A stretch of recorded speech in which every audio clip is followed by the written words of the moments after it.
Te agradecemos, Señor Santo, las bendiciones, Señor, que tú has derramado sobre este puñado de hijos tuyos, Señor. Gracias, Señor, porque has sido bueno con nosotros durante esta semana, durante nuestra vida, Señor, y nos has preservado hasta el día de hoy. Rogamos, Señor, de la dirección de tu Espíritu Santo, Señor, pero también, Señor, viniendo ante ti, Señor, reconociendo nuestras iniquidades, nuestra rebelión, Señor. Rogamos, Señor, tengas a bien perdonarnos, Señor, y dirigirnos con tu Espíritu Santo, Señor, para que podamos, Señor, aprender de tu palabra. En Cristo Jesús nos encomendamos, Señor. Amén. Pueden tomar su lugar, estimados hermanos.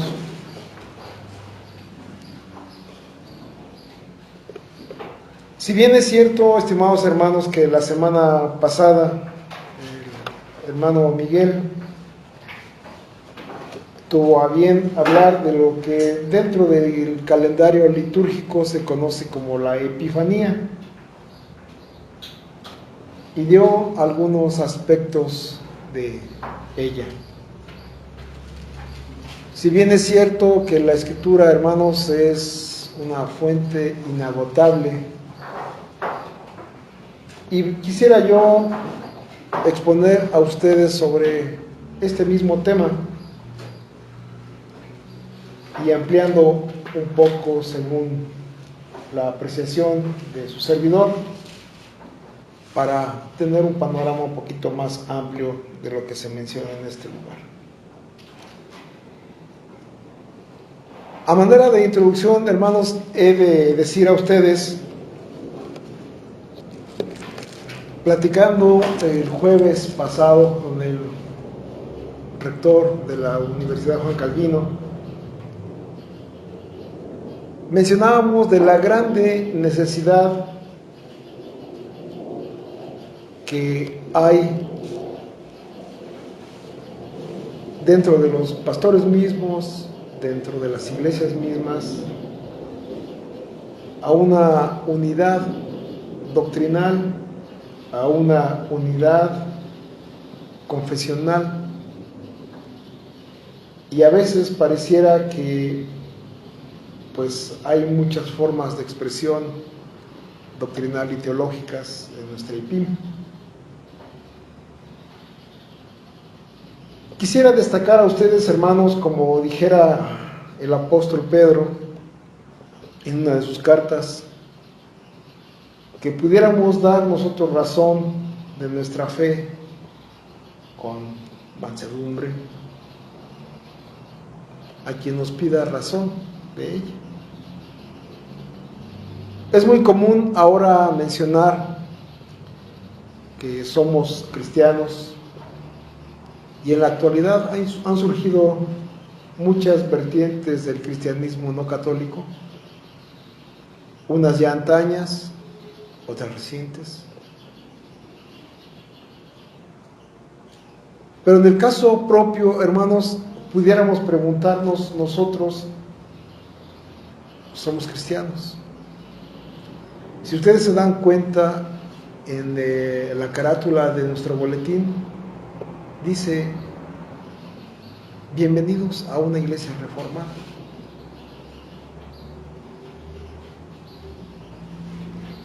Y a veces, hermanos, cuando platicando con algunos de mis hijos, de mis nietas inclusive, cuando se nos cuestiona, y a su servidor también, ¿qué religión profesa? Y decimos: cristiana presbiteriana. Y se sorprenden, ¿qué es eso?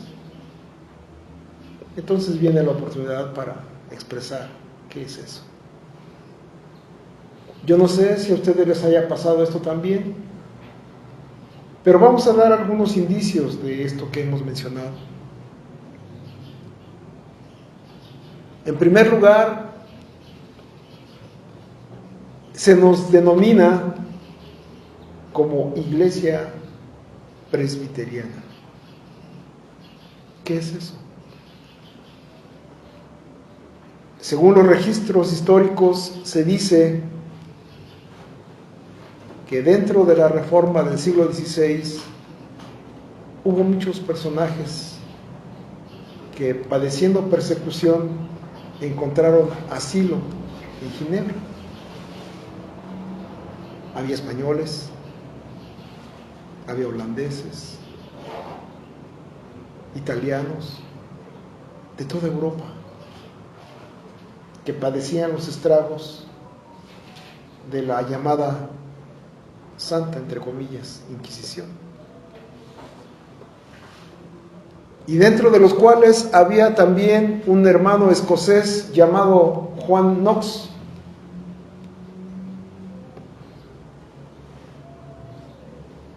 Y el hermano Knox, estudiando a los pies del reformador ginebrino Juan Calvino, regresa a su patria y se registra una frase que se le atribuye a él en su oración: dame a Escocia o me muero. Y él empieza entonces su ministerio en su país natal, y empieza el Señor a bendecir su trabajo ahí. Y toma como referencia lo que registra la Escritura como el sistema de gobierno por ancianos. Y en su forma de gobierno, entonces se dice que es una iglesia presbiteriana o presbiterianismo. Y en doctrina es una iglesia reformada. Entonces, cuando se nos pregunte, estimados hermanos, ¿qué somos? Somos cristianos reformados presbiterianos. Es lo que somos. Porque el sistema de gobierno es por ancianos. Y es representativo, porque ellos surgen de la iglesia. Y es la iglesia la que los elige. Muchos ahora dirían, qué democráticos. Pero no, es el orden establecido por Dios.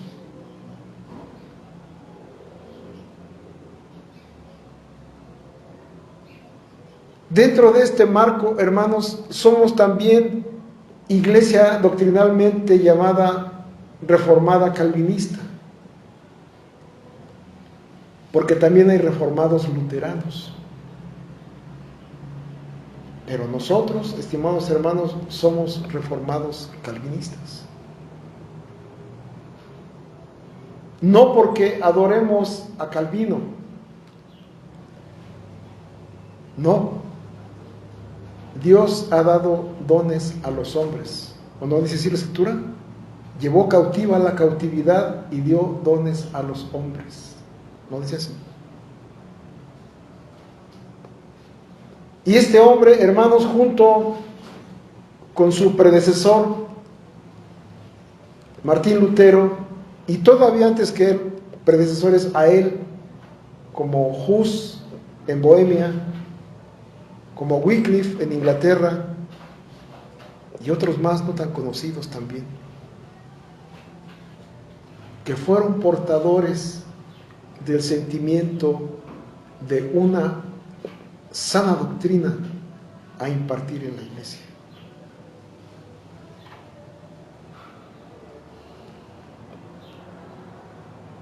Posteriormente, estimados hermanos, como hemos nosotros ya de alguna manera aprendido, por lo menos en datos,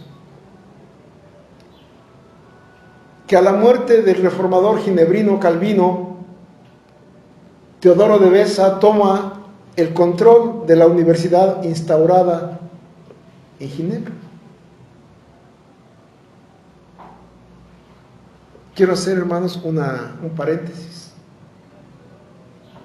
Por testimonio de cainitas, como dijera el pastor Velázquez en su momento, ¿En qué se distinguen los reformados y los reformadores de la primera y segunda generación? En instituir escuelas, universidades. ¿Y saben quién nos ganó en eso? Habiendo copiado esto, la Iglesia Papista. Vemos en la actualidad escuelas de renombre, ¿no? Tecnológico de Monterrey, Universidad de las Américas, Universidad La Salle. Por esto no fue más que copia, hermanos, de lo que los reformadores hicieron en su momento.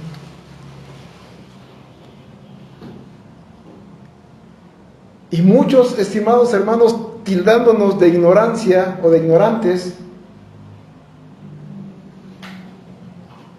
no quieren o cierran sus ojos al ver en los escritos de los pioneros investigadores de las diferentes áreas su reconocimiento a Dios.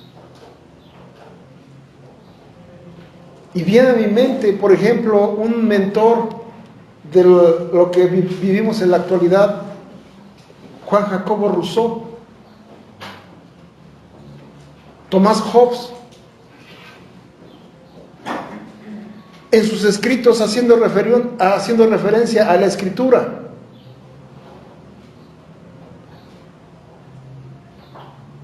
Y no se diga de otros más.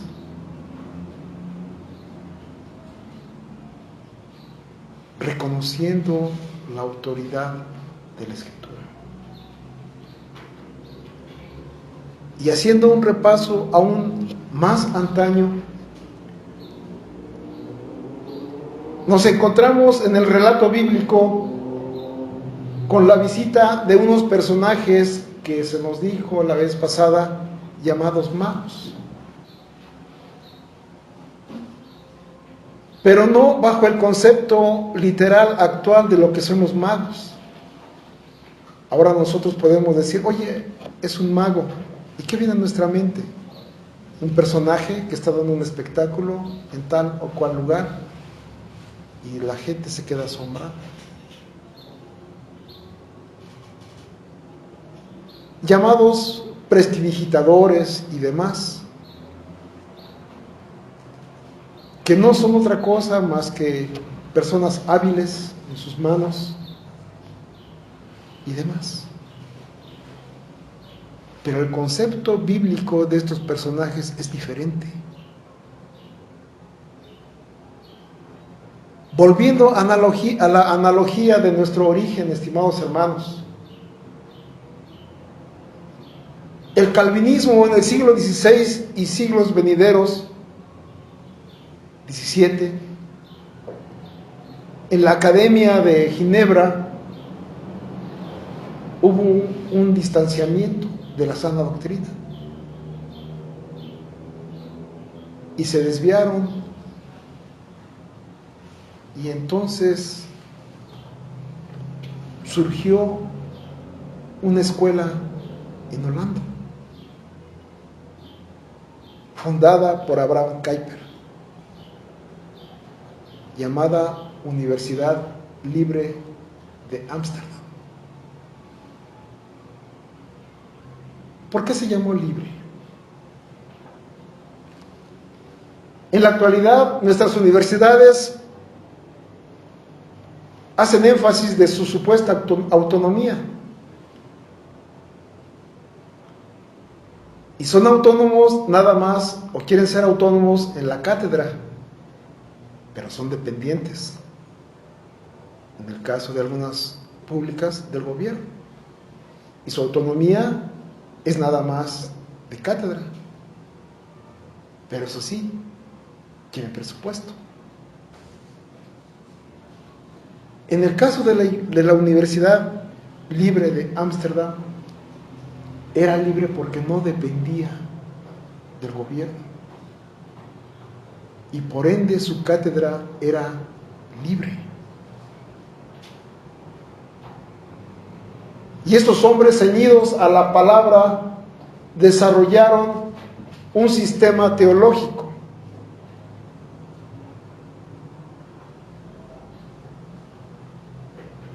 Que nosotros en la actualidad, como cristianos reformados, calvinistas y presbiterianos, bebemos de ahí. ¿Y por qué digo que bebemos, hermanos? Porque nuestra máxima nuestra máxima institución educativa, que es la Universidad Juan Calvino, tiene esa vertiente teológica.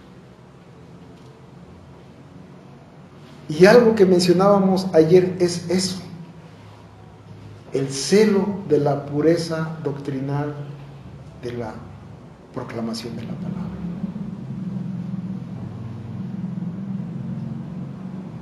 Es eso, estimados hermanos.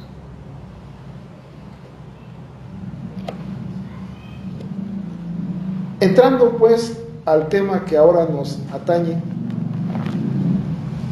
nos encontramos el relato que solo Mateo menciona, que es la visita de estos personajes. Dentro de la tradición se ha dicho que eran 3, por los regalos que se mencionan aquí. Pudieron haber sido 2, pudieron haber sido 4, no lo sabemos. Estaba yo hace 15 días viendo un documental donde en Alemania se dice que están los restos de estos personajes que alguien trajo del Oriente. Imagínense ustedes. El punto no es ese, hermanos. El punto es el siguiente que mencionaremos. Cuando se desarrolla, estimados hermanos, la inquietud del conocimiento, nos encontramos a personajes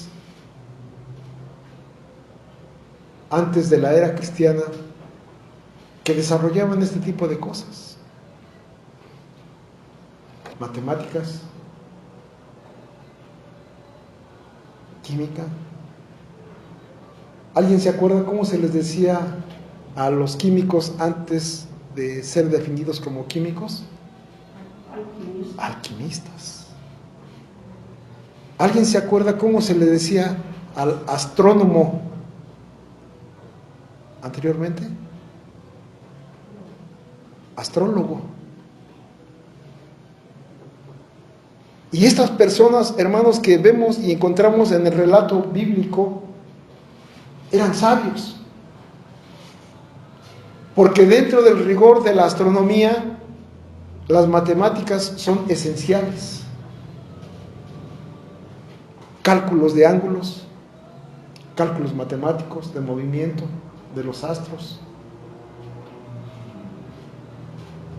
¿Y qué nos dice el segundo pasaje que hemos leído?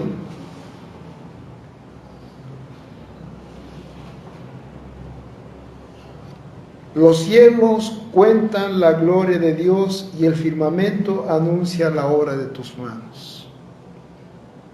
Un día emite palabra y a otro día y a una noche a otra declara sabiduría. No hay lenguaje, ni palabras, ni es oída su voz. Y vean lo siguiente: por toda la tierra salió su voz, hasta el extremo del mundo sus palabras. En términos poéticos, esto significa la ley que Dios puso a su creación.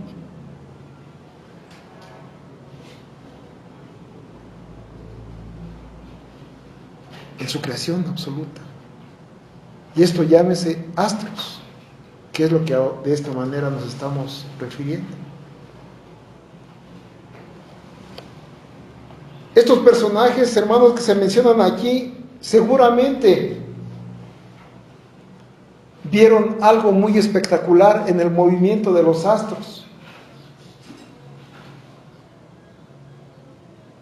Y dice Spikeman, en su libro Teología Reformacional, un nuevo paradigma para hacer la dogmática, que la misma creación estaba siendo portadora, anunciaba a gritos el advenimiento del Mesías. Y esto lo percibieron estos personajes que se mencionan aquí en Mateo. La misma creación clamando sobre el advenimiento del Mesías. Y vean ustedes las palabras que ellos fueron a declarar ante el rey Herodes. ¿Dónde está el rey? ¿Ven ustedes la aclamación? El reconocimiento de unas personas no creyentes sobre el rey, porque su estrella hemos visto en el oriente. Y continúa Spikeman diciendo, la palabra estructural, que es la creación de Dios, habla. Pero es la palabra direccional la que dirige plenamente. Por eso vemos en la segunda parte de la narrativa de este pasaje, cuando oyendo esto, dice el versículo 3, Herodes se turba y toda Jerusalén con él. ¡Sorpresa! Ni los mismos nativos que se supone deberían estar al corriente y al tanto de este nacimiento, no lo sabían. Que no sabían que en su momento estaba siendo, pues ya cumplida la promesa de Dios.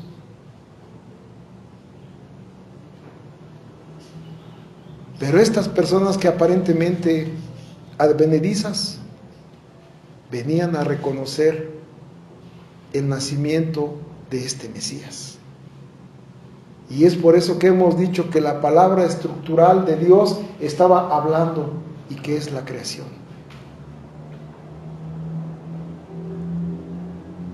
Y entonces ahora Herodes, dicho en palabras de los hermanos de la Escuela Libre de Ámsterdam, vienen a consultar la palabra direccional. Y convocados todos los principales sacerdotes y escribas del pueblo, les preguntó a dónde había de nacer el Cristo. Y viene la respuesta de la palabra direccional y dice, en Belén de Judea, porque así está escrito por el profeta, tú Belén de la tierra de Judá, no eres la más pequeña entre los príncipes de Judá, porque de ti saldrá un guiador que apacentará a mi pueblo Israel.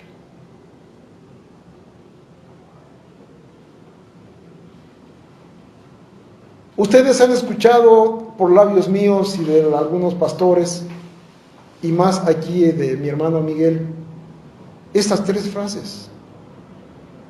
Palabra estructural, que es la creación, la que se menciona en Génesis 1.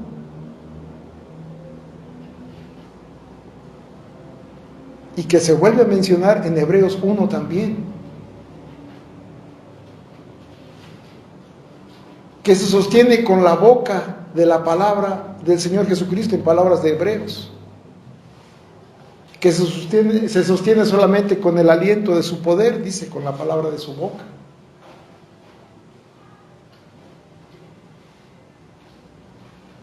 Palabra estructural. Y los profetas lo repiten también diciendo, Dios ha dado ley a los cielos. Dios ha dado ley al mar y le puso límite. Dios ha dado ley al sol. Dios ha dado ley a la luna y a los astros.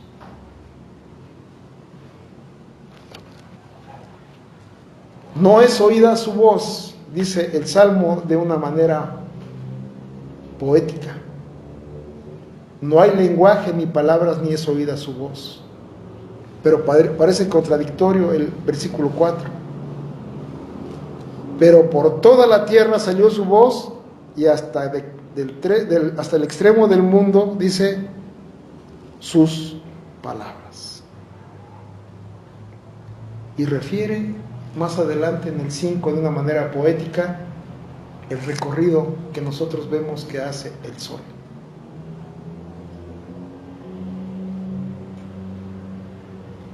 Palabra direccional.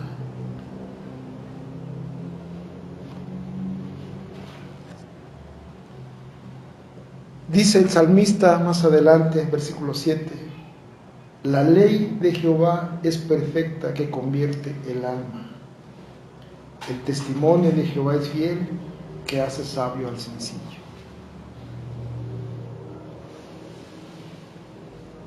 Voy a parafrasear lo que el mismo Señor Dios dice del pueblo de Israel. ¿Qué van a decir de ustedes sus vecinos? Los pueblos que les rodean, pueblo sabio es este, porque tiene una ley perfecta.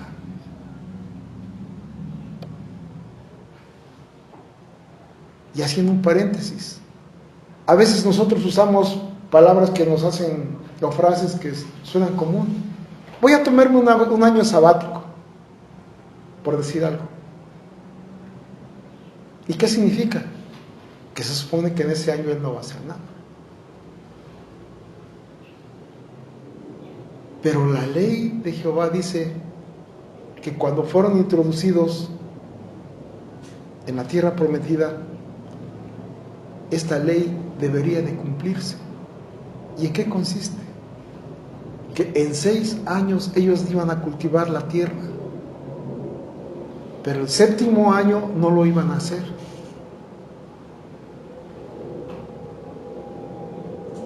Posteriormente, con el avance de la ciencia, se dan cuenta que esta ley de Jehová es perfecta. ¿Por qué?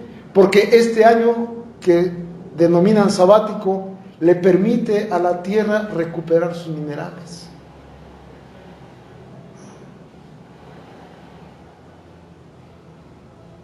¿Ven ustedes la sabiduría de Dios? Y en este caso, hermanos, no es menos. Como hemos dicho, la palabra estructural estaba hablando y dando testimonio del advenimiento del Señor Jesucristo.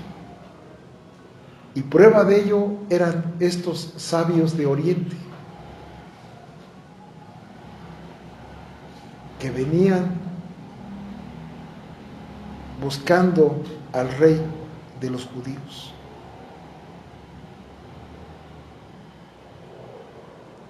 Y ya se nos dijo la semana pasada la actitud de este rey Herodes.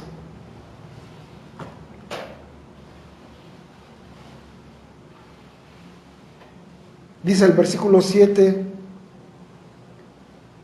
que el rey Herodes, llamando en secreto a los magos, indagó diligentemente el tiempo de la aparición de la estrella. Seguramente estaba preocupado, porque según su concepción iba a ser derrocado o destituido. Y vemos la estratagema que menciona. Vayan y búsquenlo, y cuando lo hayan encontrado, vengan y avísenme para que yo también vaya y le adore.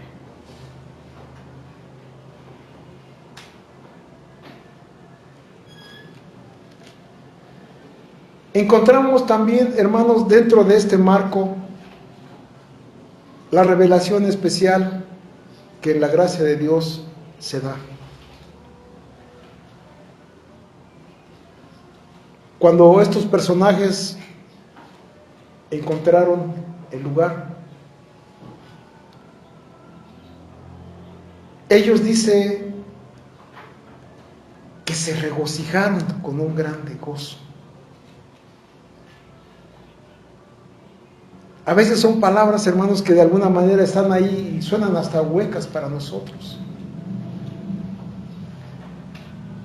Pero imaginémonos a estos personajes viniendo desde lugares muy distantes. ¿Alguien se acuerda en aquel tiempo qué lugares se distinguían por el desarrollo, vamos a llamarlo, científico? Babilonia era uno de ellos. Y había otros más. Los asirios,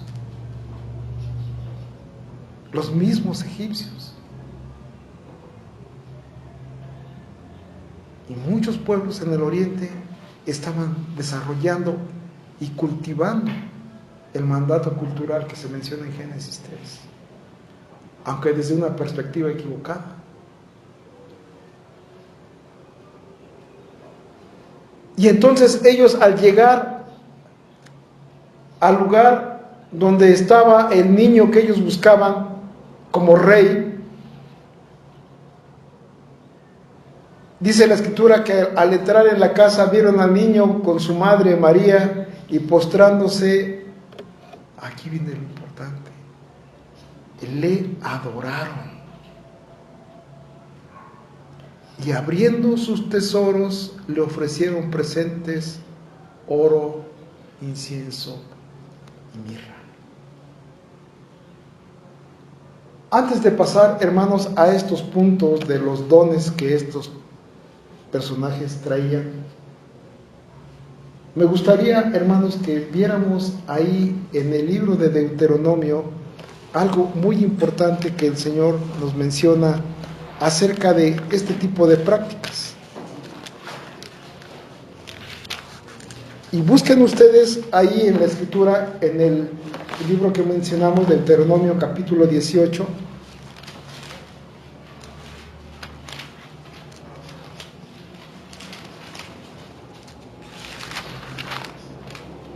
que nosotros en la actualidad pudiéramos, no nosotros, sino el ser humano, y de hecho así lo hace, emplea como argumento para someterse a estas disciplinas.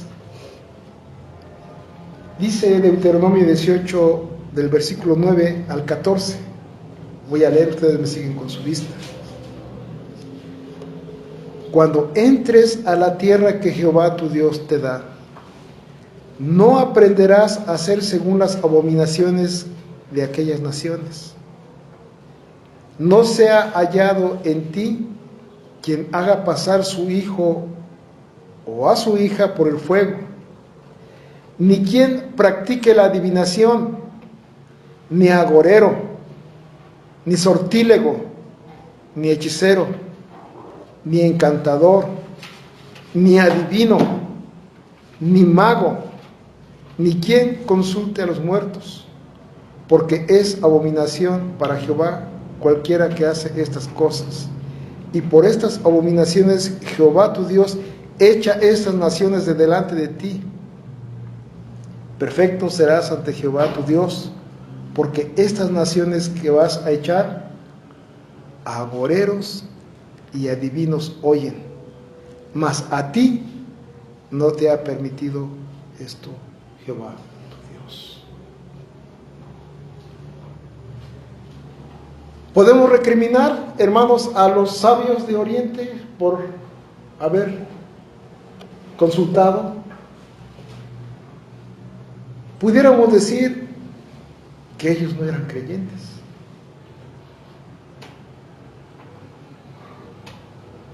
Podemos decir que ellos no estaban sometidos a la ley judía, porque de ser así, pues no hubieran preguntado.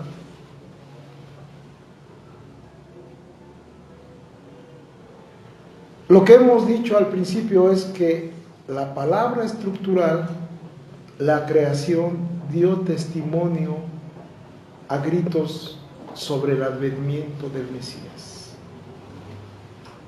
Y estos personajes, representando a la ciencia, por así decirlo, dieron pleitesía a Dios, reconociendo en Él a un rey. porque dice la Escritura, le adoraron.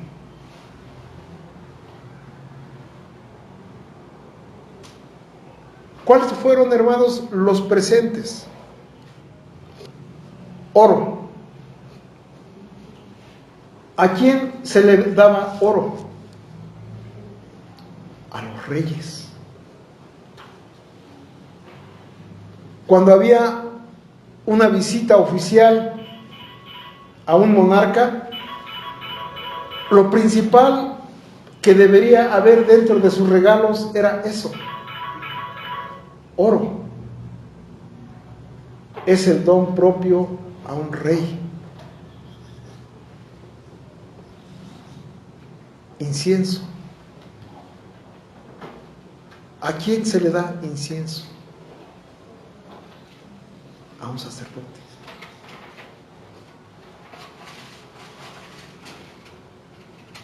¿Alguien recuerda los 3 oficios del Señor Jesucristo?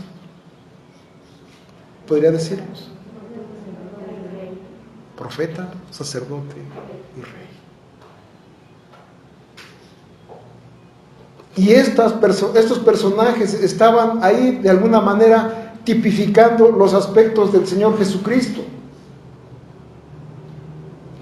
Rey, con el oro. Sacerdote, con el incienso. Mirra. ¿Alguien se acuerda y sabe para qué es la mirra? La mirra se dice que es una resina y se usaba para hacer ungüentos, y muchos de ellos aromáticos. Pero también se usaba y se empleaba mucho para embalsamar cuerpos de personas sin vida. Y de alguna manera estaba tipificando que Jesús iba a padecer la muerte por nosotros. Así que estos regalos estaban también proclamando los aspectos del Señor Jesucristo. Oro al rey, incienso al sacerdote y mirra al que iba a ser sacrificado como Cordero de Dios por expiación de nuestros pecados.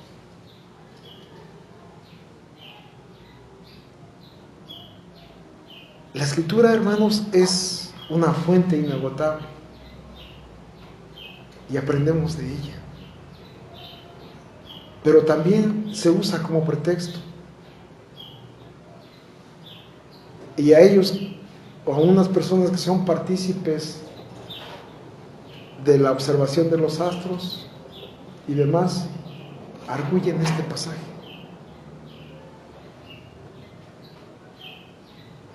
Pero la Escritura es enfática, como hemos leído en Deuteronomio. Ayer se mencionaba en la UJC a los profetas. Cuando escuchamos de algún profeta, ¿qué viene a nosotros conceptualmente? Pues casi un adivino. Y el profeta no es otra cosa más que el proclamador de la voluntad de Dios en la Escritura.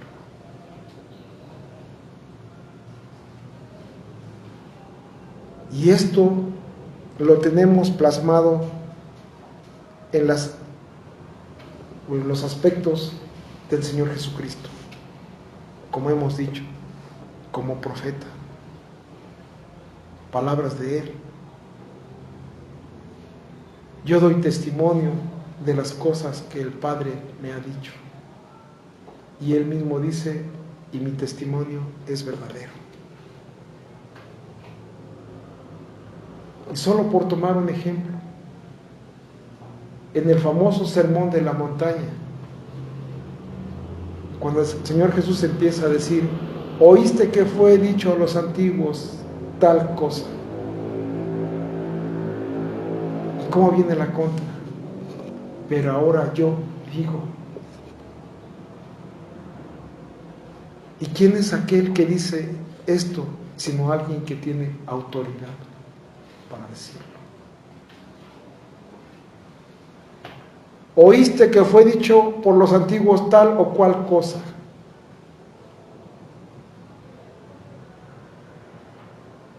Pero ahora Él dice. Y esta es, pues, entonces, hermanos, la palabra autoritativa. Palabra estructural en la creación. Hablando. Por todo el universo es escuchada su palabra, dando voces. Palabra direccional. ¿A dónde está el rey de los judíos que ha nacido? Tomando como ejemplo nuestro texto base. En Belén de Judea, porque ahí está escrito por el profeta. Y la palabra autoritativa del Señor Jesucristo.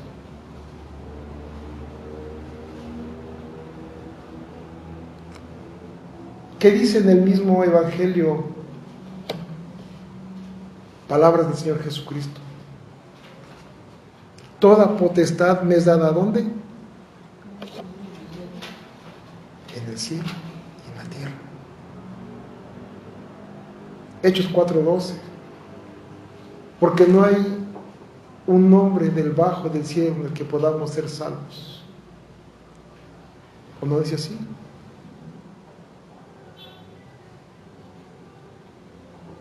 Y es la palabra de Dios la que tiene la autoridad en el Señor Jesucristo. Quisiera terminar, estimados hermanos, con lo que dice la Escritura ahí en la carta del apóstol Pablo en Filipenses. Filipenses capítulo 2.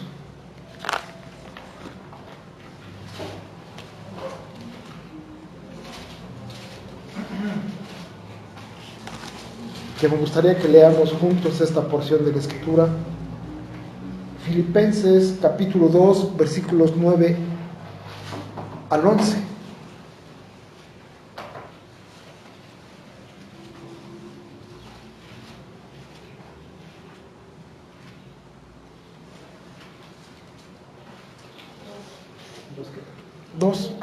Del 9, vamos a pensar que pues nos daría una panorámica más amplia si leemos del versículo 1 al 11, esta porción. Yo leo y ustedes me siguen. Por tanto, si hay alguna consolación en Cristo, si algún consuelo de amor, si alguna comunión del Espíritu, si algún efecto entrañable, si alguna misericordia, completad mi gozo sintiendo lo mismo, teniendo el mismo amor, unánimes, sintiendo una misma cosa. Nada hagáis por contienda o por vanagloria, antes bien con humildad, estimando cada uno a los demás como superiores a él mismo, no mirando cada uno por lo suyo propio, sino cada cual también por lo de los otros. Haya pues en vosotros este sentir que hubo también en Cristo Jesús, el cual, siendo en forma de Dios, no estimó el ser igual a Dios como cosa a que aferrarse, sino que se despojó a sí mismo, tomando forma de siervo, hecho semejante a los hombres, y estando en la condición de hombre, se humilló a sí mismo, haciéndose obediente hasta la muerte y muerte de cruz.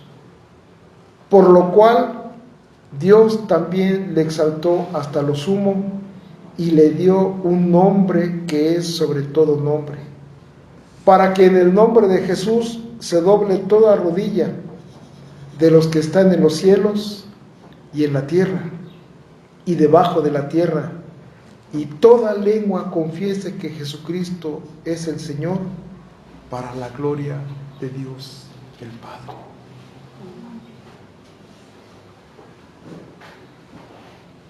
¿Ven ustedes, estimados hermanos, que todo lo que hemos dicho de no me gusta el término, pero lo voy a emplear porque me viene a mi mente otra cosa? El plan eterno de Dios de salvación o de restauración de la humanidad está aquí.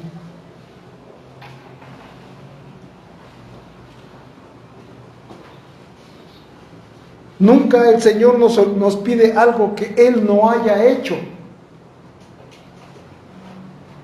Recordemos el escritor de Hebreos cómo nos dice que nos acerquemos pues a Jesús, que Él padeció en todo,